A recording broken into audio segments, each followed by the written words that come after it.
ഗൗതമ ബുദ്ധൻ്റെ മധ്യമ മാർഗം, the middle path. അപ്പോൾ അദ്ദേഹം അതിൽ ആ ഒരു മധ്യമ മാർഗം ഫോളോ ചെയ്തിരുന്ന ഒരു വ്യക്തിയായിരുന്നു ഗൗതമ ബുദ്ധൻ.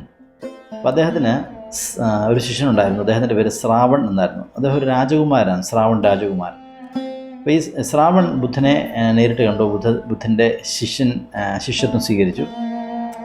ഓക്കെ. അപ്പം അദ്ദേഹം ഈ ശ്രാവൺ എന്തെങ്കിലും കാര്യം ചെയ്യാൻ തുടങ്ങിയ എക്സ്ട്രീം ലെവൽ ചെയ്യുന്ന ആളാണ്. അപ്പോൾ അദ്ദേഹം വളരെ പെട്ടെന്ന് തന്നെ ആ ഒരു ബോധോദയം നേടണം, അല്ലെങ്കിൽ ആ സത്യത്തെ അറിയണം എന്നുള്ള ഒരു തീരുമാനത്തിൽ അദ്ദേഹം മലയുടെ മുകളിൽ ചെന്ന് ധ്യാനിക്കാനായിട്ട് തുടങ്ങി. എല്ലാ ദിവസവും മലയുടെ മുകളിൽ, അതായത് നട്ടുച്ചയ്ക്ക് സൂര്യൻ്റെ താഴെ വന്ന് വെയിലുള്ള സമയത്ത് ധ്യാനിക്കാനായിട്ട് തുടങ്ങി. എല്ലാ ദിവസവും അത് ചെയ്യാൻ തുടങ്ങി. അദ്ദേഹം വസ്ത്രം ഉപേക്ഷിച്ചു.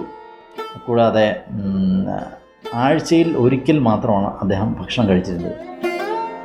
ഒരിക്കലും ബുദ്ധൻ ഇത് പറഞ്ഞിരുന്നില്ല. അദ്ദേഹം പറഞ്ഞിരുന്നത് നിങ്ങൾക്ക് ദിവസത്തിൽ ഒരു നേരം ഭക്ഷണം കഴിക്കാം, അതുപോലെ ഏതെങ്കിലും വൃക്ഷത്തിൻ്റെ ചുവട്ടിൽ ധ്യാനിക്കാനിരിക്കാം എന്നാണ് അദ്ദേഹം പറഞ്ഞിരുന്നത്. പക്ഷേ വളരെ പെട്ടെന്ന്, വളരെ ഫാസ്റ്റായിട്ട് അച്ചീവ് ചെയ്യണം, അതിനെ അറിയണം എന്നുള്ള ഒരു ത്വര, ഒരു വെമ്പൽ ഈ ശ്രാവൺ രാജകുമാരനുണ്ടായിരുന്നു. അപ്പോൾ അങ്ങനെ കുറേ കാലം കഴിഞ്ഞതിന് ശേഷം ബുദ്ധൻ ശ്രാവണിനെ നേരിട്ട് കാണാനിടയായി. അപ്പോൾ ശ്രാവണിനെ വിളിച്ചു. ശ്രാവൺ ഇനി അടുത്ത് വരുമെന്ന് പറഞ്ഞു. അപ്പോൾ ശ്രാവൺ വളരെ വിനയത്തോടുകൂടി ബുദ്ധൻ്റെ അടുത്ത് ചെന്നു. അപ്പോൾ ശ്രാവണിനോട് ബുദ്ധൻ ചോദിച്ചു, നിങ്ങൾ ഒരു നല്ല രീതിയിൽ വീണ വായിക്കുന്ന ഒരു വ്യക്തിയാണെന്ന് ഞാൻ കേട്ടിട്ടുണ്ട്, വീണയൊന്ന് വായിക്കുമെന്ന് ചോദിച്ചു. വീണയൊന്ന് എടുത്തുകൊണ്ട് വരാൻ പറഞ്ഞു.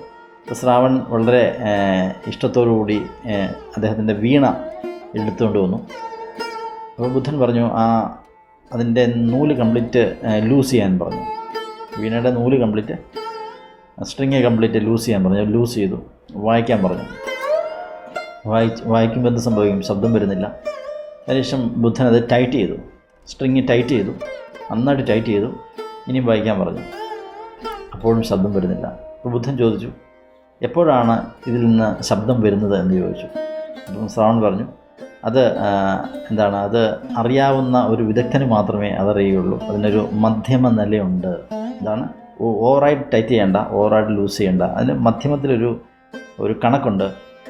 അതിലിരുന്ന് കഴിഞ്ഞാൽ മാത്രമേ നല്ല സംഗീതം അതിൽ നിന്ന് പുറപ്പെടുവിക്കാനായിട്ട് സാധിക്കുകയുള്ളൂ.